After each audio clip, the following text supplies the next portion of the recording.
It's 93.3 WMMR in Philadelphia. I'm Pierre Robert. Welcome to the Ardmore Music Hall. Our guests this afternoon hail from the fine country of Iceland. Their name in Hawaiian means the sound or the voice. They didn't really have a personal connection with Hawaii, but they just liked the name and it stuck. They formed in 2012. Their first major public appearance was at the Iceland Airwaves Music Festival in November of that year. Over the year of 2013, they released an EP called Glass House and a self-titled album. From that release, the 2014 single, All the Pretty Girls, received over 23 million streams on Spotify, and within 2 short years, they had become quite popular in their home country of Iceland. By 2015, they had signed to Atlantic Elektra Records and decided they would move to the States, either Nashville, Tennessee, or Austin, Texas. They played South by Southwest in Austin and decided to locate there. That performance also got them on the Esquire magazine list of 40 bands you need to hear.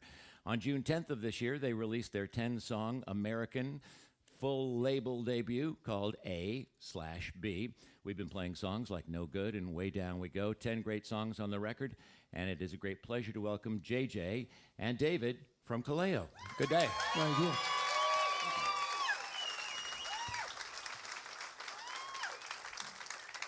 So first of all, JJ, we were going to do this a while ago, and you had an illness which was so severe that the doctor, I guess, told you don't even talk, let alone sing, right? What was it? Yeah, I kind of wore one of those badges for a week.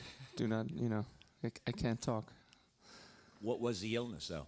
Well, we toured constantly for the last 18 months, pretty much, I would say. And every once in a while, your immune system just crashes. You're traveling all the time. You're singing twice a day sometimes, and it's just a lot of, sometimes the vocal cords just give up.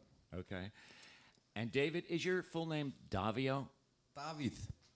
Davíð. Davíð Antonsson. Okay, so I tried and tried and tried with your hometown to figure out how the hell to say it. Mm-hmm. I got most Fellsbeer. How do you say your hometown? Pretty good. Mosfellsbær, but we just call it Moso, which is easy. Moscow. Moso. Moscow. Not quite. And the names of the gentlemen, it's easy to say David or JJ, but JJ, your full name, can you say that for me? Because I hate to mutilate a name, but it's a fascinating name. What is it in full? Jökull Júlíusson.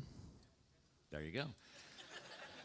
And David, is your last name Antonsson? Antonsson. Oh, dear. And Rubin is easy to understand, Rubin on guitar and vocals, but Daniel on bass guitar, I have no idea how to say his last name. Daníel Ægir Kristjánsson. Okay. That has cleared everything up. So the album is called A/B, A/B, as in the sides of a record album. Now, you guys are younger, but I'm wondering if vinyl has been an attraction for you, if you grew up with vinyl, if you play records at home? Sure. Growing up, did that with my dad a lot, and take inspiration from a lot of music from back in the day. So. What kind of records were you playing? Jimi Hendrix, the Beatles, the good stuff. That's not very good. Oh. I'm I see. kidding. Don't hurt me. David, what about you? Yeah, I grew up on all the classic rock, Zeppelin and Stones. So the thing about the record packaging that I like is the juxtaposition of the white and the black. So on the front cover, it's white with the imprints of each of your right hand, and that kind of shows in black. The back side is a black background, and your hands tend to look a little more white. And then on the inside sleeve is more black and white imagery and a photo of the band also in black and white. But what I particularly love is it looks like a satellite image of Iceland. Is that correct? Where'd you get that? Yeah, I got a permission from NASA to use Really? that. Yeah. You had to get that from NASA? That's their photo, yeah. Huh. Wow. They had no problem with you using it. Guess not. Well, it's also Homeland Security because there's a lot of spies and terrorists in Iceland. Right. So it's important that we keep a very close watch on them. Yeah. The second song on the record, Way Down We Go, which we've been playing a lot, has this distinction that I love of being recorded all over the place. I read Aeronaut Studios in Reykjavik in Iceland, Livingston Studios in London, Arlen and Orb, 2 separate studios in Austin, Texas, Chicago Recording Company, obviously in Chicago, the Great Capitol Studios in Hollywood, Henson Recording Studios in L.A., the Right Way Studios in Baltimore, and last but not least, a place called C. Blake Studios in Newark, Delaware. First of all, why Newark, Delaware? It's just down the road from us. What did you do there? Well, that's really a good example because we've been touring for so long, and we had to cut this record at the same time. That we were really jumping into studios. I mean, the whole album, I think we probably stopped by over 10 studios in different cities in the U.S. We were in Chicago. Oh, you guys have a few days off here. Okay, we're going to use them. We're going to try to cut this song or a part of it, Well, there's a lot of players on every song, but, I mean, was that disconcerting to pick up, one song recorded in that many locations? Was it disconcerting to try to go, all right, where were we? All right, we're in Austin. Where were we back in Chicago? Yeah, I mean, it's kind of, for us, or for me at least, it's easy to kind of know what you don't want. So sometimes you just have to throw stuff out and do it again. Is that easy for you to throw stuff out? Because that's like your baby, throwing it out? I think for the greater good. Okay. Yeah. Way down we go. There's I guess a new live version of it done very near a volcano in Iceland. Inside a volcano, yeah. Inside, okay. What was the inspiration for that? It's just, it was a great opportunity because you can actually go inside a volcano in Iceland. There's like this magma chamber, and you can go inside. It's the acoustics are fantastic, and it's beautiful. So we thought, why not? And it was challenging. We were there for 26 hours. Are you kidding? No. Wow. But, did you have catering? We did not have catering. We forgot all the water upstairs, and we had planned the lift with the light in the middle, so we couldn't use it anymore. So yes, it was a really hard task. Obviously not an active volcano. Well, not for 1,000 years, I think. It is active. Oh, really? But it hasn't gone off in a long Okay. time.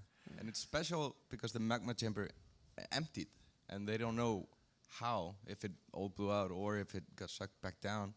But now it's just a really beautiful cave. Wow. We're speaking with JJ and also with David of the great band Kaleo. Let's see, the song No Good was used, as you well know, in the HBO show Vinyl, which was produced by Mick Jagger and Martin Scorsese. And if I understand correctly, you hadn't even finished the song at the time you learned they wanted it. Is that right? Right. How'd you get it done in time and get it to them? Well, it's one of those, jump into studios things. We were in Pittsburgh, so we stopped for, I think, 2 days, and I finished cutting the vocals, and then we went off to New York and finished mixing. Did you get to meet Martin Scorsese? No, I did not. No. Okay, how about Mick Jagger? Not yet, no. Because you guys went to see them, I think, last year in Nashville. Yeah, we saw the Stones in Nashville. It was great fun. What was that like for both of you, seeing the Rolling Stones? Oh, it was How awesome. old are you, first of all? 26. Yeah, I'm turning 26 now. Okay.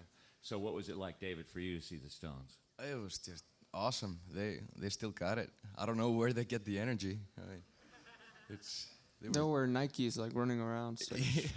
Well, Mick does wear like a kind of a high-top black sneaker. And if you watch him as he performs, he's on his toes a lot. I didn't notice it until a while ago, but he's always on his toes. But, I mean, he's running the length of a football field. And even Keith, which is, Keith is a modern medical miracle. Let's face it. And he is running. I saw him run all the way out and run back. I go, dear God in heaven, I hope he's okay. And he was. Yeah. It was great. Yeah. It's funny kind of how things have changed, because we talked about the songs getting in TV shows, and there's a number of, Orange is the New Black and other TV shows.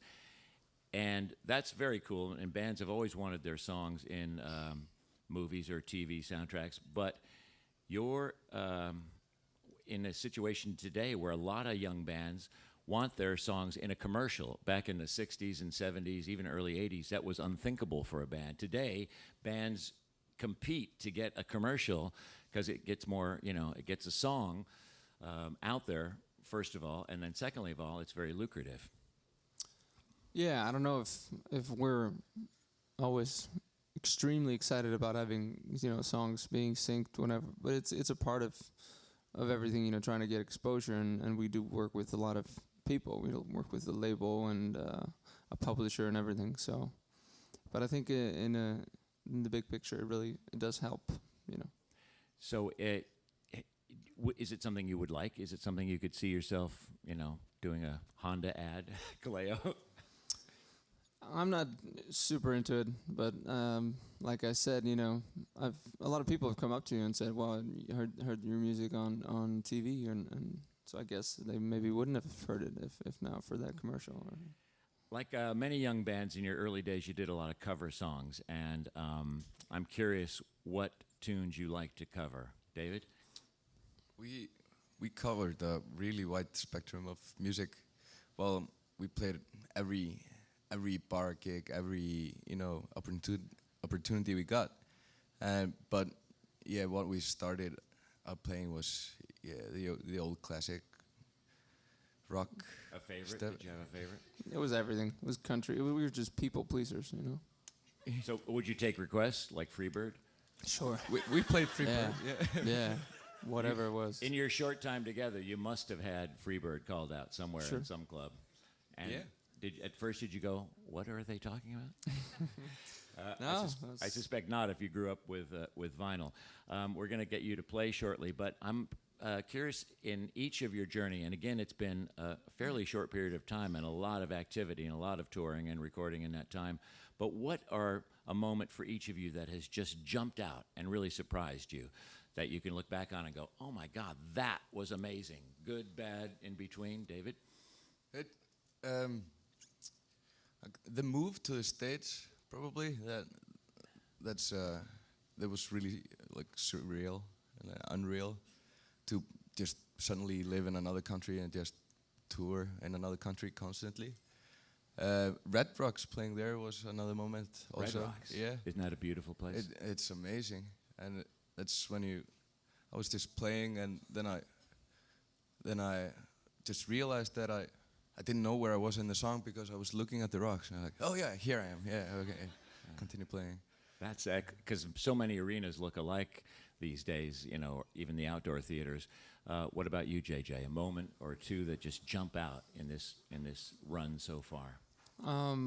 Yeah, I guess it's kind of different because you live it every day and it's a lot of work. But we did just go to Canada for the first time, and just the reaction there was, more than we would have ever expected. We got, a gold record for Way Down, and people just going crazy. So it's that's fun for us. That was a fun experience. You were on a bill with, I think, Foles and with Struts, who we just did a session with recently, and other young bands that are all coming up.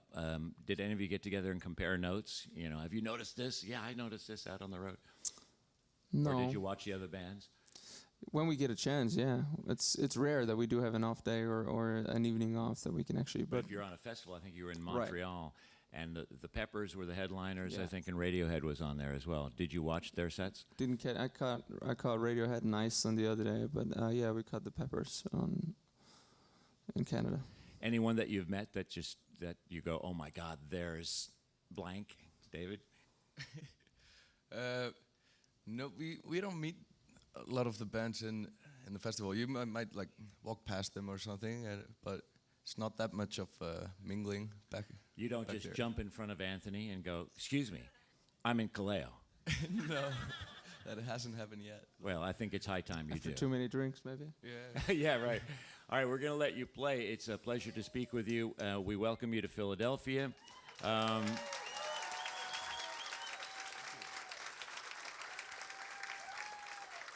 One final question. Are you still citizens of Iceland? Yeah. But we are residents of the United States. Okay. Is that something you would change at some point? No. I don't know. Well, I mean, because you're living in the U.S., I didn't know if you might think of becoming a U.S. citizen. I mean, it wouldn't hurt to get a green card. We'll still be Icelandic citizens, I think. All right. Well, John Lennon tried for a long time. They didn't like him, but I think the government will like you guys. Thank you again for speaking with us, and we'll be right back Thanks with some so much. music.